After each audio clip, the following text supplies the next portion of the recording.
Bem-vindos ao podcast Conexão.edu. Nosso objetivo é conversar com professores e alunos que moram, estudam e trabalham fora do Brasil. Nosso foco é a educação no exterior de uma forma ampla e abrangente, envolvendo não somente dicas de ensino e pesquisa, mas também as experiências pessoais e dificuldades de viver e trabalhar no exterior.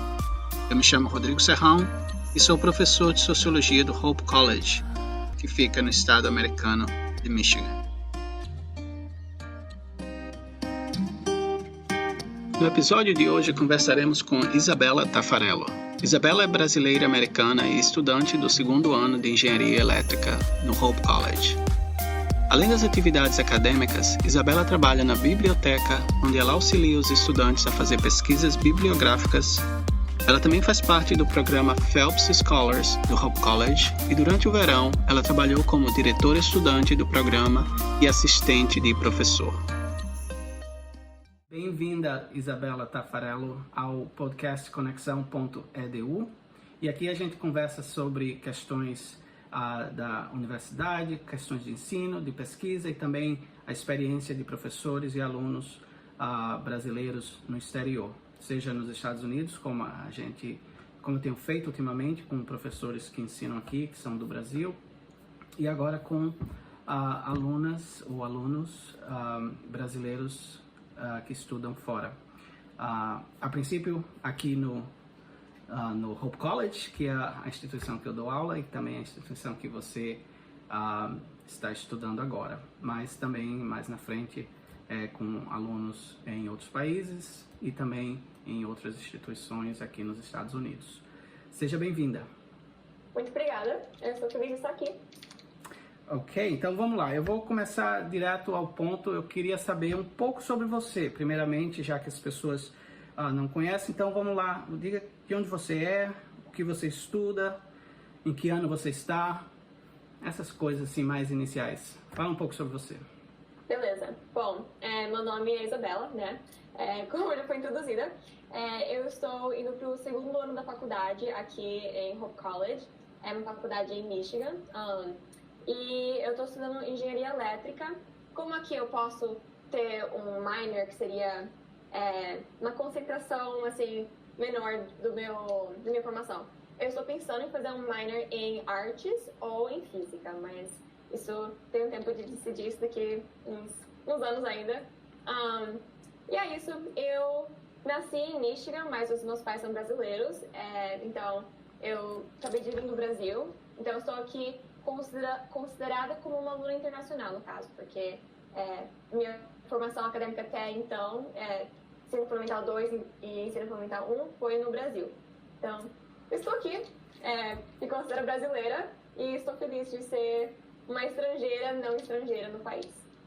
Então você, na verdade, você é considerado uma aluna internacional, porém você tem cidadania americana.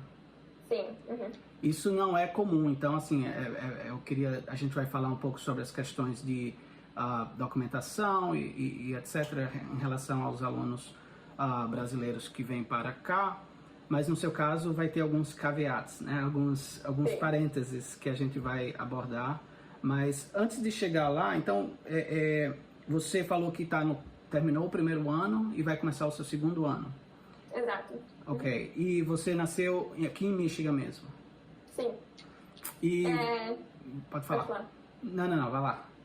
Ok, então, assim, eu nasci em Michigan, mas a minha vida toda a gente estava numa transição de ir pro Brasil, voltar e ir pro Brasil, mas eu diria que, assim, a minha matriz para os primeiros 11 anos foi em Michigan, mas sempre teve essa coisa de a gente ia pro Brasil, ficava alguns meses, voltava, mas Então você voltou definitivamente aos 11 anos?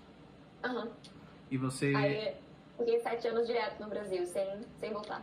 Sem voltar. E aí, nesse caso, foi o tempo que você estudou, fez a educação brasileira, ensino fundamental, ensino médio? Sim. Uhum.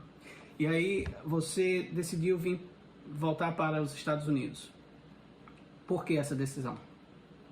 Então, tinha muita questão de... Até o final do ensino fundamental 2, eu estava assim, convencida que eu ia fazer vestibular no Brasil, estava tudo certo, sabe? Mas aí eu comecei a pensar, bom, se eu quiser algum dia morar nos Estados Unidos, Porque tava meio incerto ainda, né? Quando você tem, tipo, 14 anos, você não sabe aonde você quer morar, né? Mas eu sabia que se eu quisesse morar nos Estados Unidos algum dia, porque como eu tenho direito de ser americano e tudo mais, seria melhor se eu tivesse uma certificação nos Estados Unidos, porque o diploma americano só é mais válido aqui do que um diploma brasileiro nos Estados Unidos, para encontrar emprego e tudo mais, sabe? Então eu falei, é melhor se eu quiser, a possibilidade de talvez morar onde que eu nasci, né? Vamos logo de cara fazer faculdade nos Estados Unidos, comecei a me preparar, mas vestibular sempre esteve assim em segundo plano durante o ensino médio. Ainda estava nas cartas, mas o foco principal era vir para os Estados Unidos mesmo. Então, nesse caso aí, você, de certa forma, já tinha em mente voltar para os Estados Unidos, então o vestibular no Brasil não chegou a ser feito? Assim, eu prestei como treineira, né? Mas quando chegou, assim, o ano oficial mesmo, eu falei, não, meu foco principal é ir pra fora. Porque se você quer ir pra fora, você tem que dar uma atenção, assim, extra, sabe? Não é, assim, o mesmo processo que é pra prestar vestibular. Então, você tem que dar atenção naquilo lá, se é o que você quer mesmo, sabe? Não é uma coisa, assim, que você tem que ter certeza, basicamente, é o que eu tô dizendo. E como foi esse processo, então, no seu caso? Você já falava inglês, eu acho. Então, isso foi algo que você não precisou se preocupar.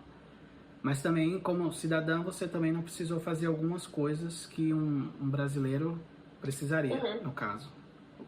Como foi seu processo e como é que você vê a diferença básica entre o que aconteceu com você e uma pessoa que queira vir, que não tem uma cidadania americana? Ok. Processo básico, basicamente, que eu diria qualquer pessoa que quer prestar, americano ou não. Primeiro você começa fazendo assim, pesquisas, quais faculdades que te interessam de acordo com o seu curso. Então, eu pesquisei, tem alguns sites principais que eles te indicam, né?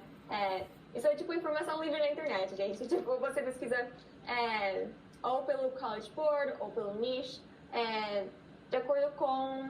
tem uma seção de filtros, basicamente, de acordo com os seus interesses. Tipo, quais majors que você quer ter, basicamente, tipo, sei lá, vamos supor que você está interessado em veterinária e em medicina. Você coloca esses dois filtros lá para ver quais faculdades têm esses cursos que você quer. Aí você pode colocar filtros mais específicos também, tipo qual região nos Estados Unidos. Eu sabia que eu queria voltar para Michigan, que é onde eu nasci, e é o que eu conheço. Então eu coloquei lá no meu filtro, eu queria faculdades em Michigan ou na região. Filtros de tamanho da faculdade, tem gente que prefere faculdades menores ou maiores. Então, basicamente, comecei por aí. Aí, no meu caso, eu achei que seria impossível fazer sozinha esse processo, então eu procurei uma agência para me ajudar. Mas aí, ao ir até a agência, eu percebi que o que eles estavam me passando de informação eram coisas que eu conseguia achar na internet de graça. Então eu falei, eu não preciso de uma ajuda externa pagar um tanto, assim, considerável para algo que eu posso fazer por conta própria, sabe?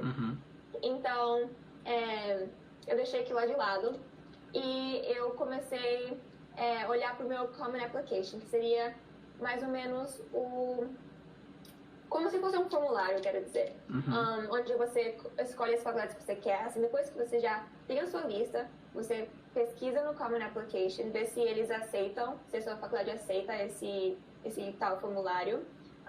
Aí lá você coloca basicamente suas notas do ensino médio, atividades curriculares, certificações, coisas do tipo assim. E aí você preenche uma vez só, aí eles mandam para cada faculdade que você quer, basicamente.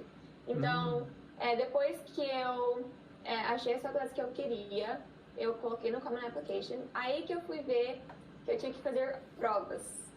Eu não sabia disso, porque na minha mente isso era tipo só Brasil, sabe? Vestibular, prova, enfim.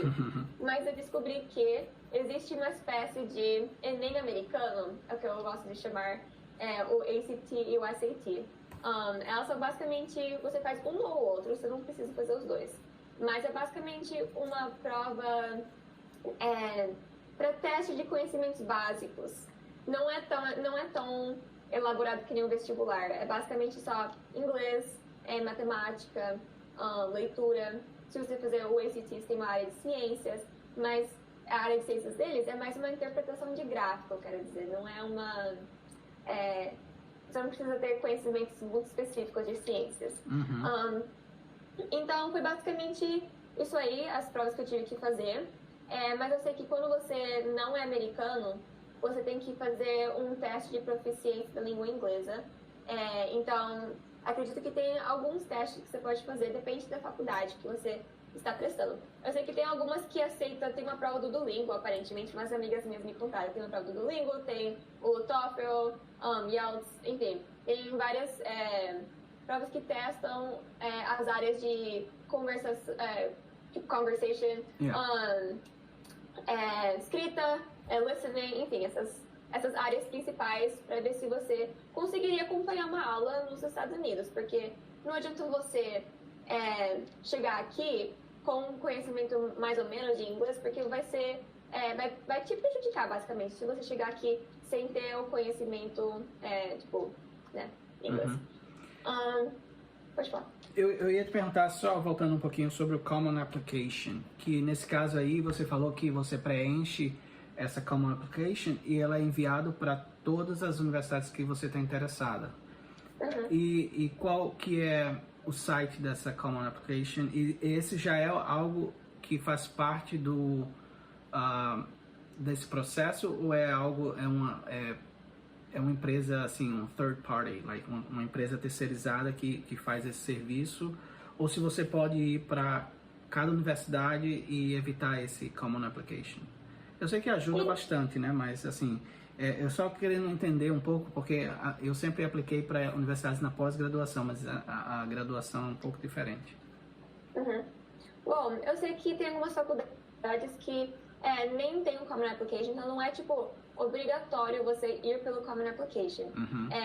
Quando eu estava prestando, antes de descobrir que existia esse site, eu vi que no próprio site de cada faculdade tem uma área onde se aplica, sabe? Isso. Mas aí você teria que fazer individualmente para cada uma. Isso. E eu acredito que o Common Application em si é free, só que cada faculdade tem a sua taxa de inscrição. Então, tem algumas faculdades que, por exemplo, tava lá, o fee era tipo $0, tipo zero. Mas aí outras era tipo 60, sabe? Aí na hora que você for submit o seu Common Application para cada faculdade, você tem que clicar, você entra na aba de cada uma, aí você manda assim para cada uma, porque caso tenha uma que você quer trabalhar um pouquinho mais a respeito, algumas faculdades pedem redação extra, é o que eu estou dizendo. As mais concorridas, elas vão pedir para você escrever redações a mais do que o standard redação do Common Application. E a nota do ACT ou do SAT, ela vai dentro do Common Application também? Tem uma área onde se escreve, mas também quando você faz a prova, você tem que escrever quais faculdades que você está querendo prestar. Aí eles mandam a sua nota para a faculdade também. Diretamente? Tipo oficial, sim. Entendi. Sim. Ok, então nesse caso, além da redação do ACT ou do SAT, você ainda teria em algumas universidades uma redação extra que é parte da aplicação. Sim. Depende muito da faculdade, basicamente. Algumas, elas nem requerem redação. Às vezes você não precisa de nenhuma redação.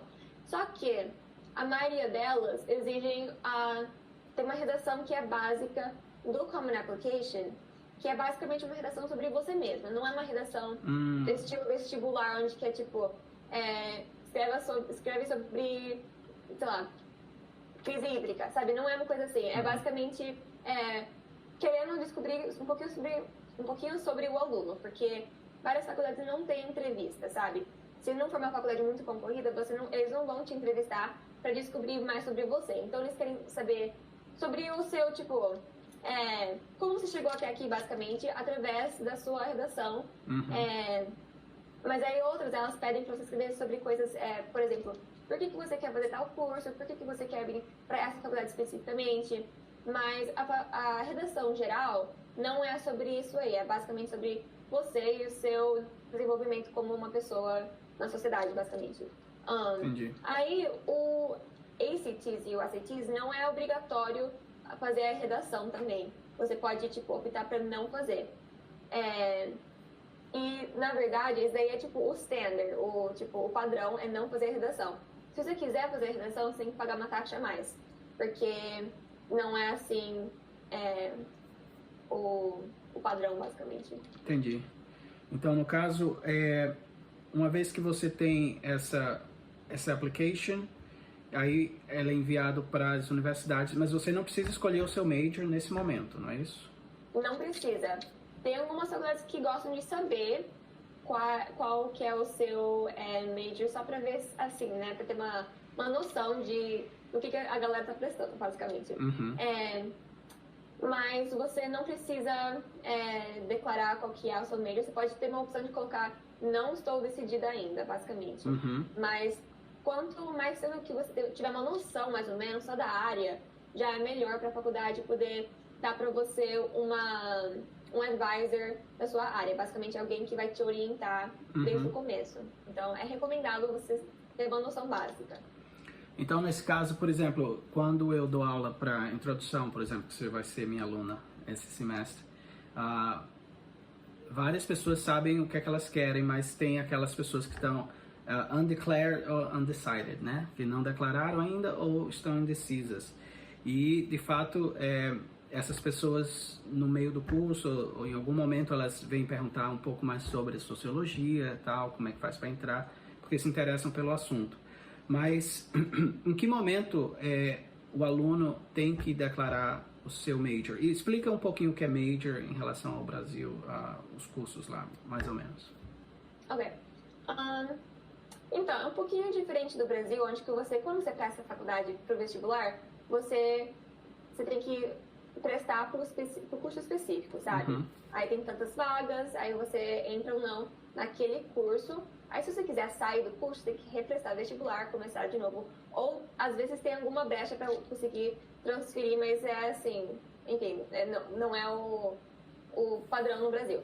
Aqui, basicamente, quando você entra na faculdade, você entrou na faculdade, não no seu curso específico. Então, quando eu digo major, o major é basicamente o seu curso. Então, quando eu falo que o meu major é engenharia elétrica, o meu curso é engenharia elétrica. Porém, se eu decidir amanhã que não é pra mim isso, sabe? Vamos supor, não gosto, eu quero fazer, não sei, enfermagem.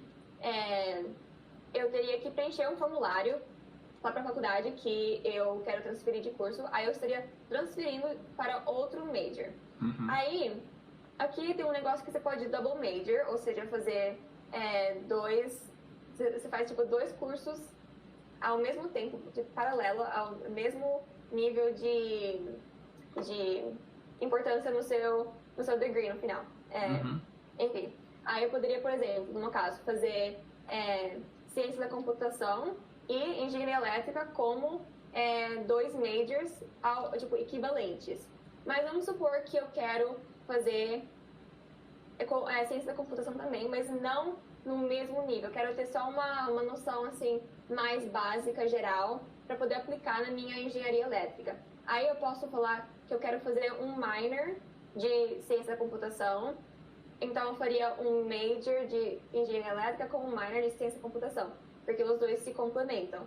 Mas seria num nível mais assim geral, superficial, só para ter uma noção assim básica para poder fazer uma aplicação, mas Então, só para as pessoas que estão ouvindo entenderem um pouco com relação a essa questão de major e minor, o que a Isabela está falando é basicamente a questão de número de créditos que você pega para de fato você poder se graduar no final. Então, quando é 2 majors, né, aqui chama double major, então eles são equivalentes porque o número de créditos que você toma nesses 2 cursos é o equivalente que você tomasse individual. Então você termina o curso com aquele número de créditos que são necessários para se graduar naquele major específico.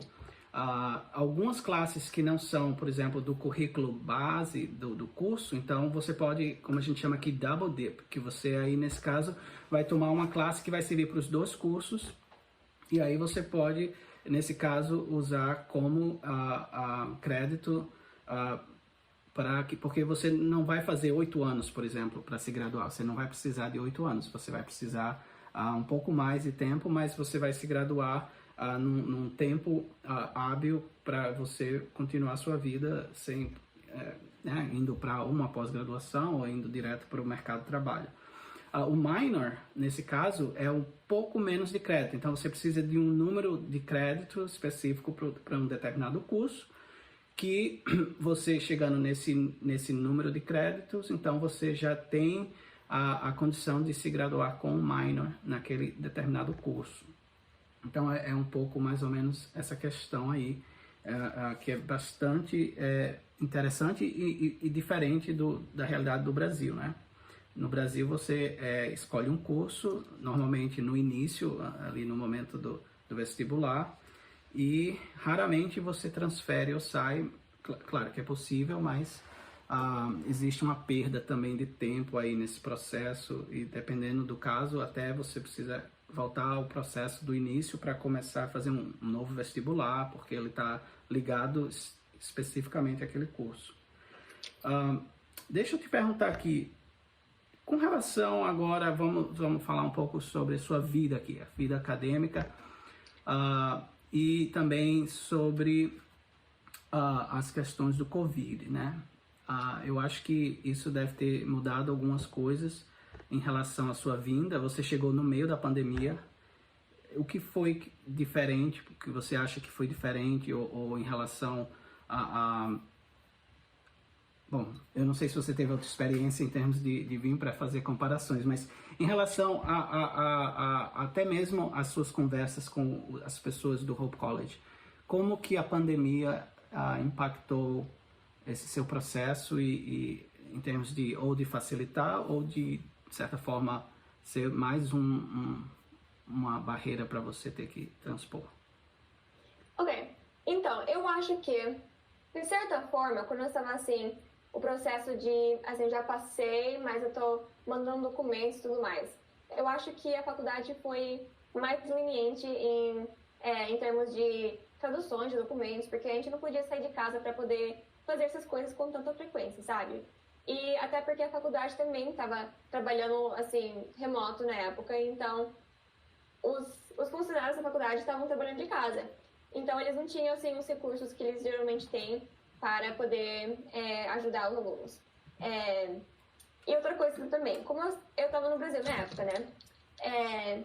E eu achava que ia ser uma desvantagem para mim não estar no país, porque eu não ia poder ir visitar a faculdade, as reuniões eu não poderia estar presente. Mas como tudo foi para online, isso me ajudou porque eu não ia poder estar em pessoa de qualquer jeito, mas estando online eu poderia usar o computador para as reuniões, então eu consegui conhecer os meus advisors antes de chegar na faculdade, porque eles também estavam conhecendo todos os alunos, até a galera que mora assim na cidade estava fazendo por Zoom também, então eu acho que nesse sentido me colocou no mesmo nível que que os colegas da minha classe, basicamente. Mas aí eu acho que a coisa mais difícil para mim foi a viagem vindo para cá. Porque eu nunca viajei, eu sempre viajo, mas eu nunca viajei com o vírus, né? Com a situação de usar máscaras, proteções extras, e nunca viajei sozinha também.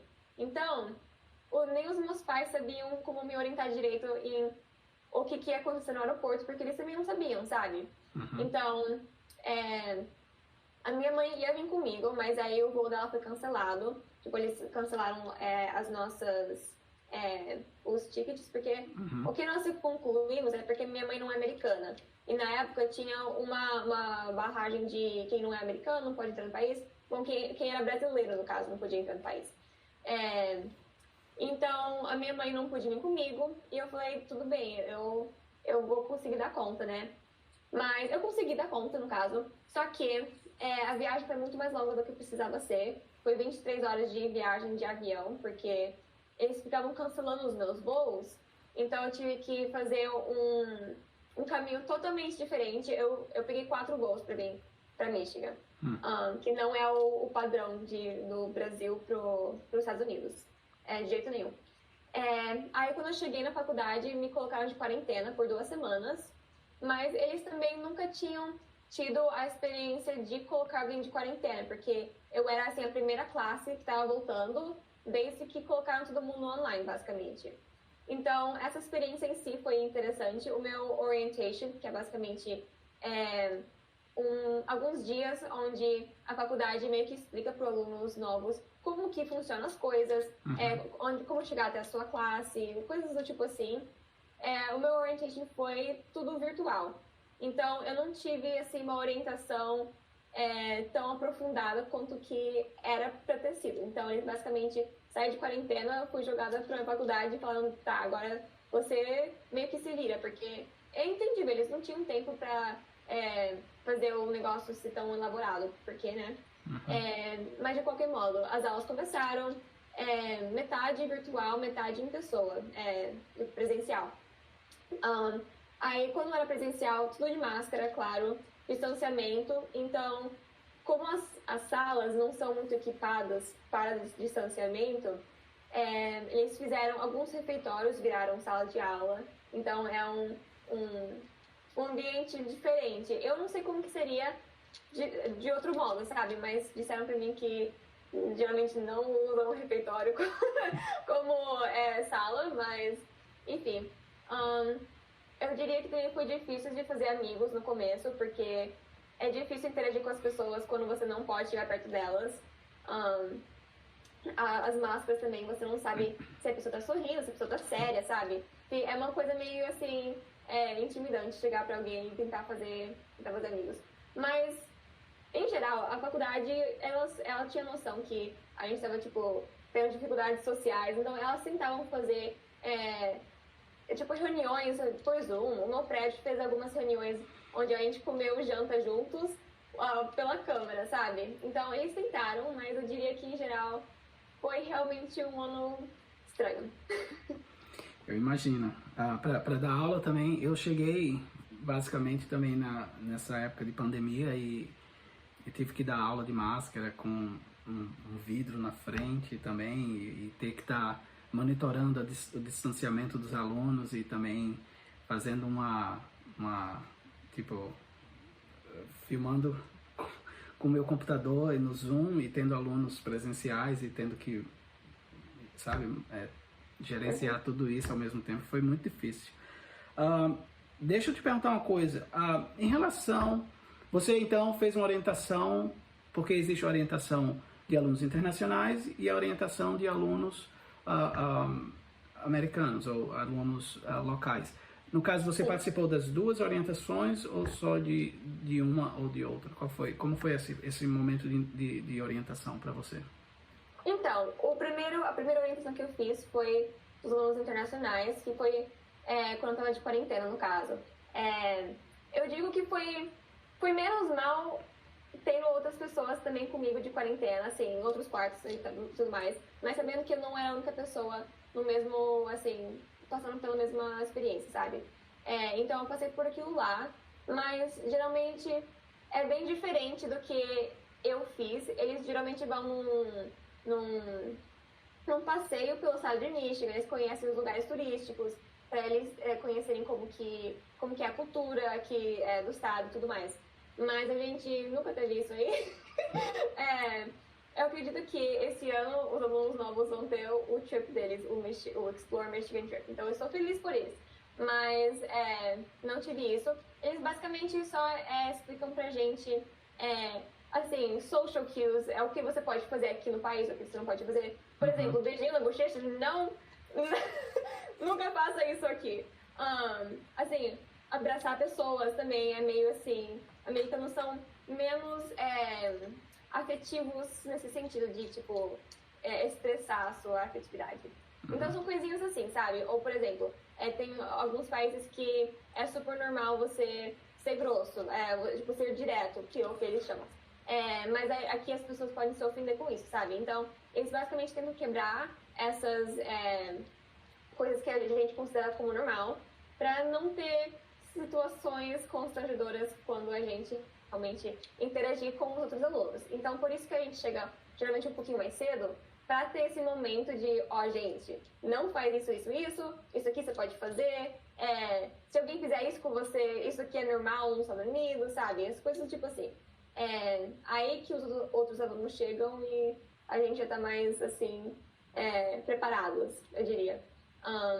Mas aí eu também tinha a orientação normal, que seria para todo mundo, os internacionais, os americanos, todo mundo tem orientação normal. Só que eu perdi metade, porque eu tava de quarentena ainda. Mas, em geral, eles te colocam com todo mundo e vocês fazem... Eles tentam fazer você criar amizades. Primeiro, primeiro contato com a faculdade. Eles te colocam em grupos específicos e você, todo dia, por alguns dias, você vai se reunir com esse grupo específico para aprender as regras básicas, como que funciona as aulas e como... recursos que você pode precisar durante o ano, o que fazer em certos casos de segurança, enfim, coisas do tipo assim. Joia, eu queria perguntar uma coisa a você sobre financial aid. No caso aqui, no Brasil a gente chama de bolsa ou a questão financeira, porque muita gente tem um interesse de vir para os Estados Unidos, mas não sabe como funciona essa parte. Eu sei que para você, talvez você tenha alguns privilégios que o brasileiro não tenha em relação a oportunidades de bolsas e financiamentos por ser americana, mas em geral, assim, a pessoa que está querendo vir, mas está pensando também no financeiro, como pagar, por onde viver, o que fazer nesse sentido, quais são as dicas que você poderia dar e o que é que você tem feito nessa área também aqui? Ok. Todas as faculdades que eu prestei, elas fizeram um processo onde que elas te consideram automaticamente quando você presta. Então, quando você está prestando, você não sabe o quanto de bolsa que você vai ter, basicamente. Mas antes de prestar para as faculdades, é bom você entrar na página delas, numa área que chama, tipo, scholarships, geralmente. Aí ver quais são os scholarships que elas oferecem, para ver se você se encaixa em alguma das que ela oferece, basicamente. Por exemplo, vamos supor que uma faculdade X ela oferece bolsa para mulheres que estão entrando na área de ciência, que são da América Latina, sabe? Que tem faculdades que fazem isso. Aí, se você for uma mulher que está indo para a área de ciências e da América Latina, seria, tipo, benéfico você prestar para essa faculdade e não para a faculdade que está dando bolsa para homens da Ásia, sabe? Coisas tipo assim. Tenta ser, tipo, intencional nessa área de se teria a possibilidade. Porque mesmo se tiver a possibilidade, não significa que é garantido que você vai conseguir também, sabe? Por isso que eu recomendo conversar com... geralmente, eles têm uma área de e-mail na página, tipo... Se tiver dúvidas, entre em contato com a gente. Sempre entre em contato com a faculdade, porque elas estão lá pra isso, sabe? Elas não precisam ter esse medo de... por que eu vou mandar mensagem pra eles? Tipo, mandar e-mail. Porque eles, literalmente, se o e-mail tá lá, é porque é pra você perguntar essas coisas. Não assuma nada, basicamente. Tipo, sempre pergunta e tira dúvidas, porque eles vão ter a resposta pra te responder. Então, basicamente, eu prestei pras faculdades, depois que eu olhei os scholarships que eu poderia receber.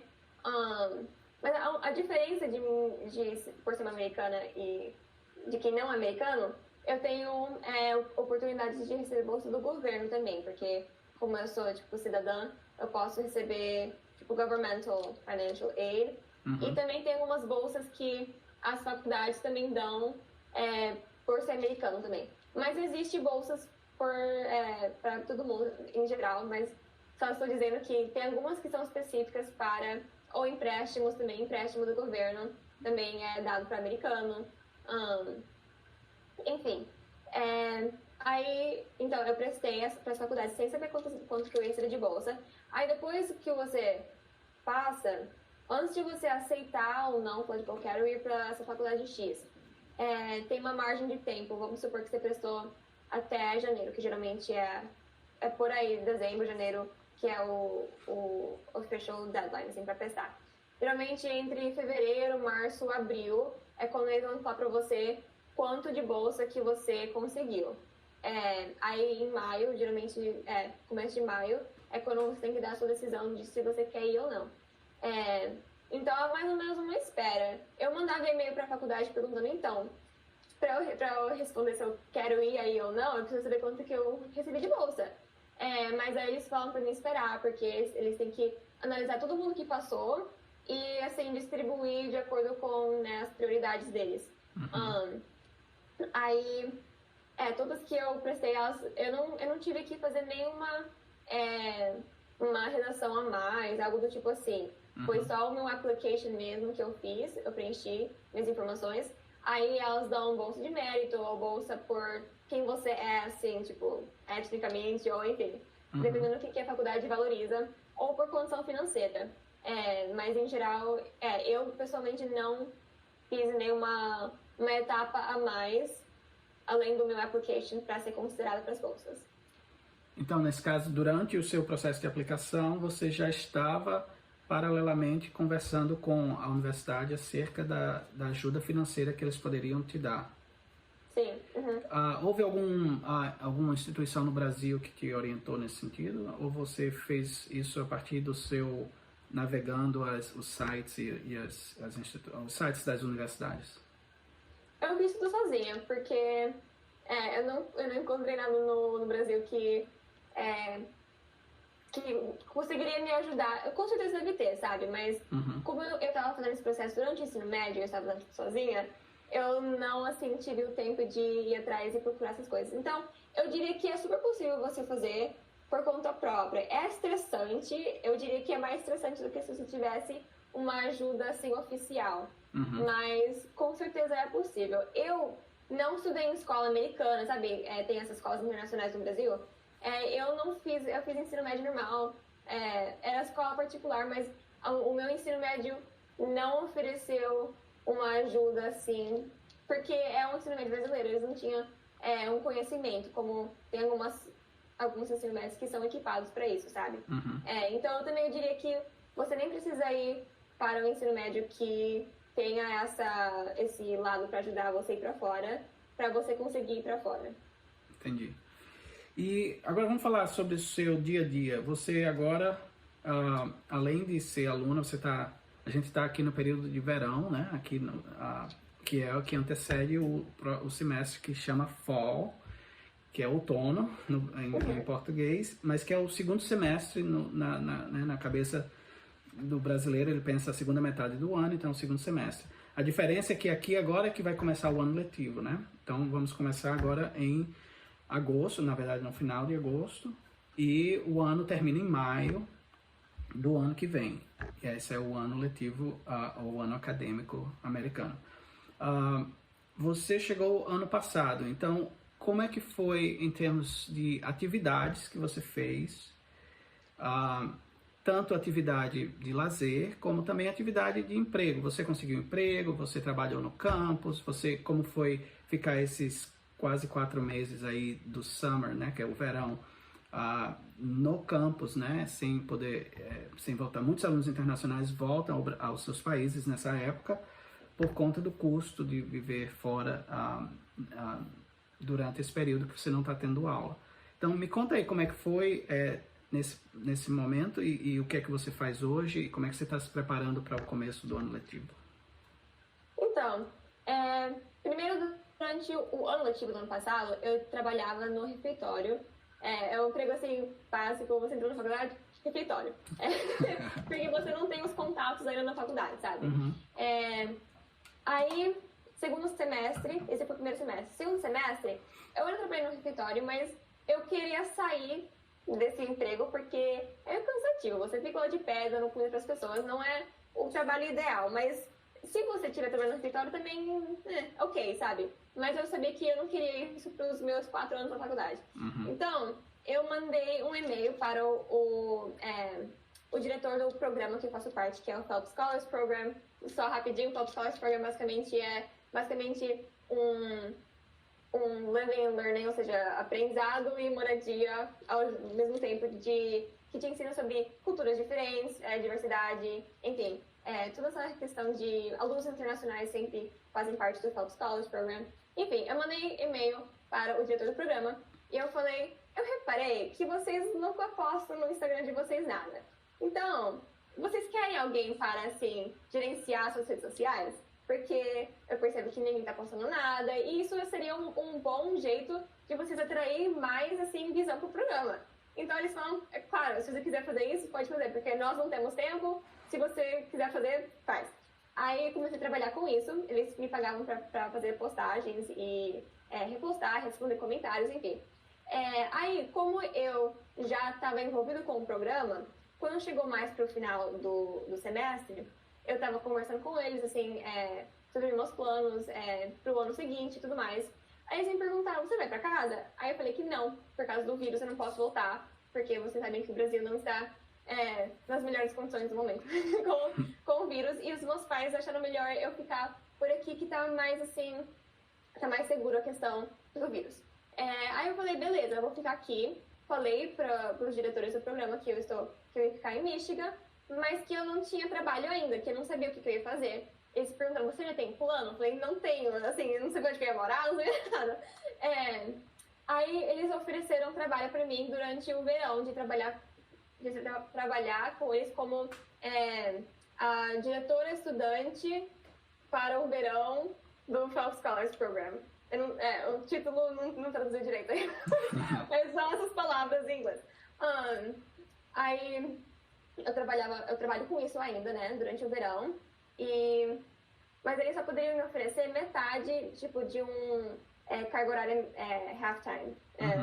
20 horas. São 20 horas, então, é o part-time, né? Que é o sim. tempo parcial. Bom, não sei como é que fala também, mas...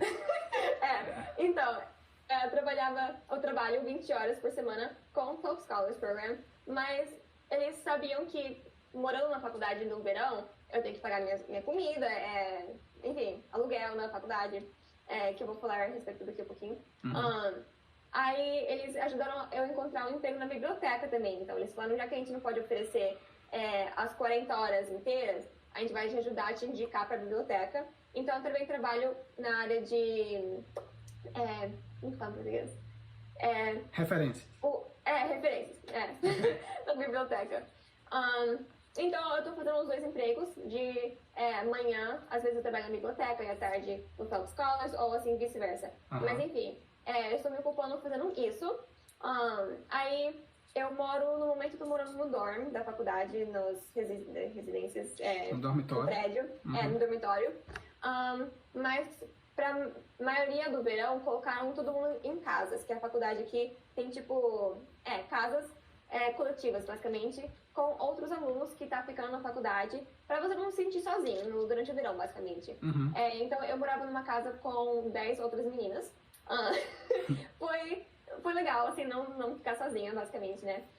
E são pessoas que estão na mesma situação de não poder ir pra casa por qualquer motivo. Então é uma boa oportunidade para fazer amigos novos e uma comunidade bem forte, já que está todo mundo na faculdade, basicamente. E é isso.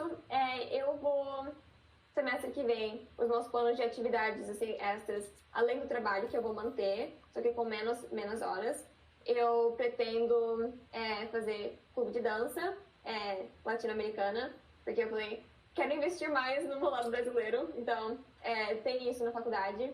E eu também participo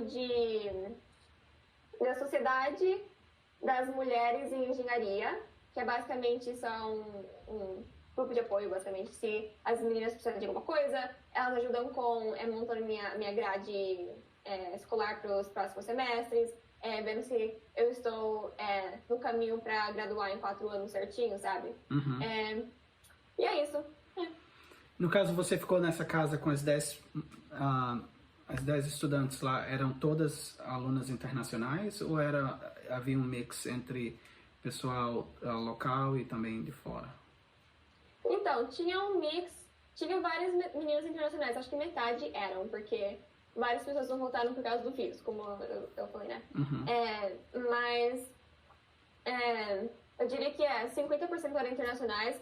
Aí as outras meninas ou eram de estados meio longes, ou eram pessoas que tinham oportunidades de trabalho, assim, que elas não queriam perder e ficaram aqui na região. Aqui no Hope College tem pelo menos os professores são incentivados a envolverem os estudantes em suas pesquisas. Então, eu acho que muitos alunos que que passaram o verão aqui conosco, eles também estavam envolvidos com alguma pesquisa de algum professor. No meu caso, eu tive 2 alunos, uma aluna e um aluno. A Hannah, eu acho que você conhece ela, Hannah Santiago. Sim. E o Chente, e ela ficou comigo por um mês, 6 meses, um mês, e o Chente por 2 meses, e eles me ajudaram na minha pesquisa e também receberam para isso, né? Então existe também essa possibilidade de no verão você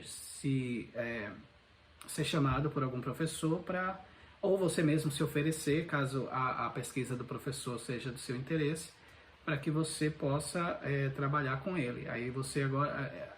A questão é quanto tempo e como é que vai ser o pagamento para esses alunos. No caso dos professores, eles têm que aplicar para uma grant, que chama, né, que é um financiamento, para que desse dinheiro seja pago os alunos. Então o dinheiro vem dessa...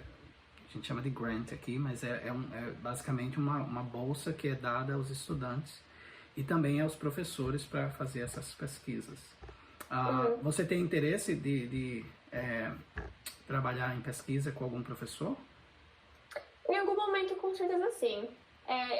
Eu acho que eu ainda não fiz alguma matéria, participei de alguma aula que eu falo, eu quero participar dessa pesquisa, sabe? Uhum. Principalmente porque o primeiro ano da faculdade, você faz muitas aulas gerais, Uhum. assim, que eu não sei, eu acho que no Brasil é diferente, eu acho, não tenho certeza. Aqui você tem que fazer, assim, uma grade básica, matemática, Uhum. uma matéria de ciência. Então, não é necessariamente da sua área de interesse. Aí depois que você termina essas, assim, mais básicas, você entra nas matérias específicas do seu curso, basicamente. Uhum. Exatamente. Eu acho que é agora que você vai começar, então, a ter acesso a esses professores do seu departamento, não é isso? Sim. E aí vai saber o que é que eles estão trabalhando, tal, para poder pesquisar com eles, no caso. Muito interessante. Me fala como é que tem sido o seu preparativo, então, para esse segundo semestre. Quantas matérias você vai pegar, o que é que você vai fazer e também o que é que você faz para se divertir também.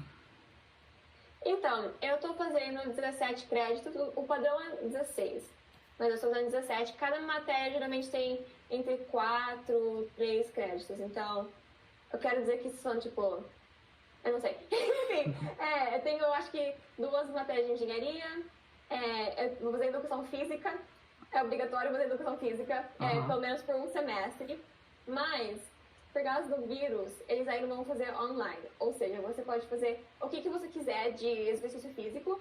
Aí você só tem que, tipo, registrar e mandar pra eles. E eles consideram isso como a sua assignação de casa, seus créditos. E isso é um dos motivos do porquê eu vou fazer dança. Porque eu falei, eu prefiro fazer algo assim divertido do que ficar indo pra academia.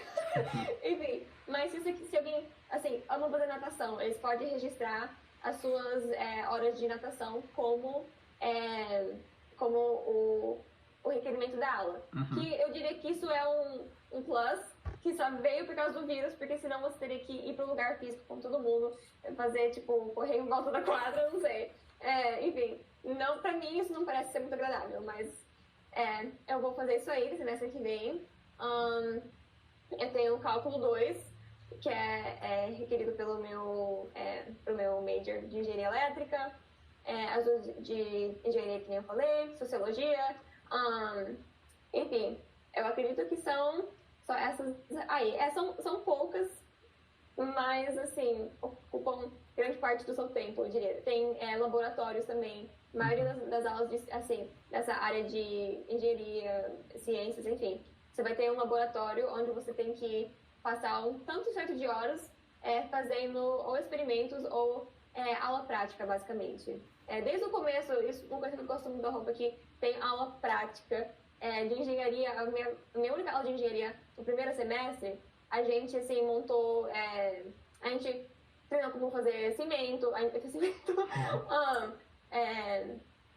que chama? Solar panel. O painel solar? Sim, a gente montou isso aí também. Várias coisas, assim, desde o começo, prática, pra você ver se você gosta ou não do que você tá entrando, sabe? Uhum. E é isso. Pra, assim, lazer, eu tô considerando a dança como lazer, mas tem um downtown, que é, tipo, do ladinho da faculdade, e é lá onde os alunos vão muito depois da aula. Porque tem sorveteria, tem lojas, enfim. Basicamente, é um lugar onde que os alunos se encontram para tomar café ou para estudar nas cafeterias. Então, não é necessariamente estar na faculdade que os alunos ficam. Porque a minha faculdade tem vários lugares acessíveis que você pode ir a pé. Eu não tenho carro para poder dirigir.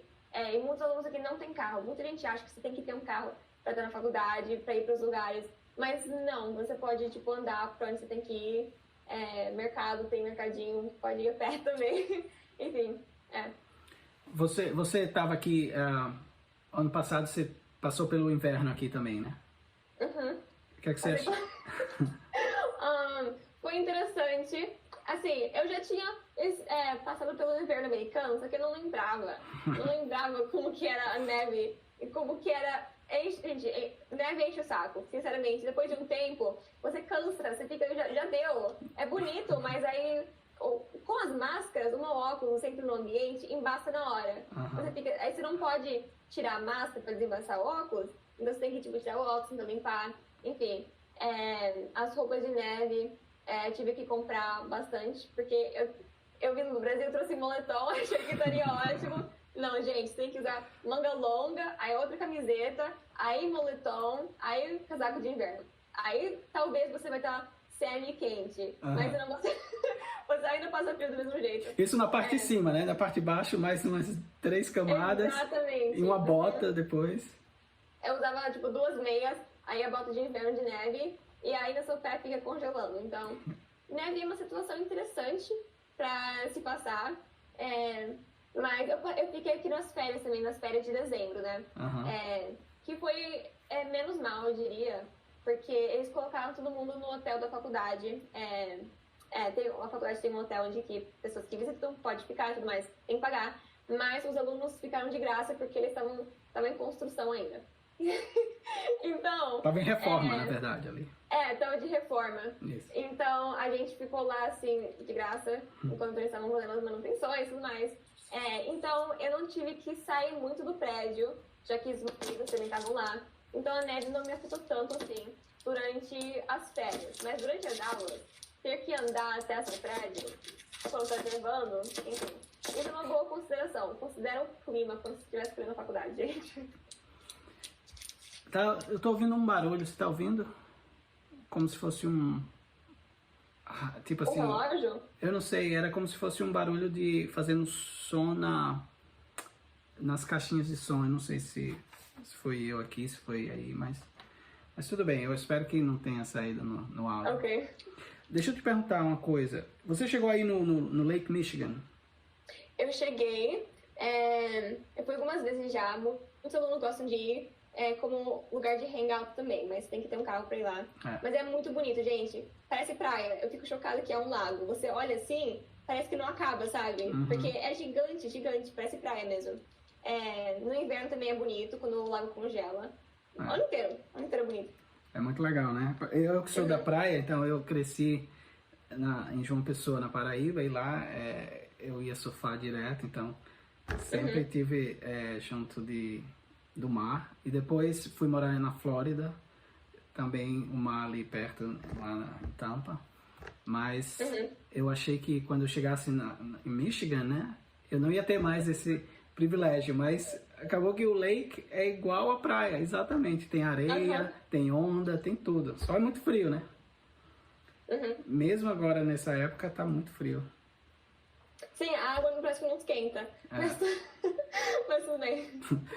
Agora a gente está acabando. Normalmente eu pergunto às pessoas para dar uma sugestão assim sobre alguma coisa, um filme, um livro, um aplicativo, alguma coisa que você tem usado, tem feito, tem gostado e que você gostaria de sugerir para quem está ouvindo ou quem está assistindo. É um site e um aplicativo. Você, enfim, pode usar no computador, no celular. Chama Notion. Tipo, N-O-T-I-O-N. É basicamente um site de anotação de coisas, mas é muito bom. Você pode... É muito user-friendly, é o que eu gosto de dizer. Você pode decorar do que você quiser, você pode fazer, tipo, página dentro da página, aí você pode ter, tipo, abas que abrem pra, assim, colunas, sabe? Você pode pôr fotos, vídeos, é muito fácil attach, colocar coisas do Google Drive porque muito bom. Dá uma olhada, você vai amar. Eu uso pra escola, você pode pôr calendário, ou tabela, é muito, muito fácil usar. E parece que é uma coisa, quando você olha pra um site que tá pronto, você fala, gente, essa pessoa, ela assim, super, super inteligente, sabe como mexer, tecnologia, super tecnológico. Mas é muito fácil, até se eu mostrar pra minha avó vai saber usar, gente. Enfim, muito bom. E é de graça. Eu acredito que você tem que usar a sua conta de escola para poder ter acesso a tudo, porém. Só que, por isso que é bom para a escola, porque eu acho que é tipo, desenvolvido para alunos, não sei. Mas, enfim, tem aplicativo e site, muito bom. E eles conversam entre si? Se você digita no site, ele aparece no aplicativo e vice-versa? Sim, se eu tipo, digitar no celular e estiver aberto no meu computador, vai aparecer assim, digitando no meu computador. Então é sincronizado e é ótimo. Bacana, Notion.com. .com deve ser .com, né? Eu imagino. Eu acho que sim. Eu imagino que sim. Ótimo. Isabela, muito obrigado por gastar esse tempo conosco aqui, por aceitar o meu convite. Muito obrigado mesmo. Eu vou estar encerrando agora e eu não saia. Eu vou desligar aqui, mas eu vou me despedir de você propriamente. Okay. Obrigado. A gente se vê na sala de aula agora, né? Eu acho que em 2 semanas já estamos começando as aulas aqui e você vai estar na minha aula de introdução à sociologia. Muito obrigado mesmo. Um abraço e eu vou encerrando agora. Para quem está ouvindo, para quem está assistindo, muito obrigado pela sua audiência, pelo seu tempo também conosco e até o próximo episódio do Conexão.edu. Um grande abraço e tchau, tchau. Obrigado mais uma vez a Isabela Taffarello por participar deste episódio do podcast Conexão.edu. Obrigado também a todos vocês que ouviram o nosso bate-papo. Se você gostou desse episódio, se inscreva em nosso canal e compartilhe esse episódio com seus amigos. Nos siga nas redes sociais, estamos no Instagram, no Spotify e no YouTube. Tchau e vejo vocês no próximo episódio.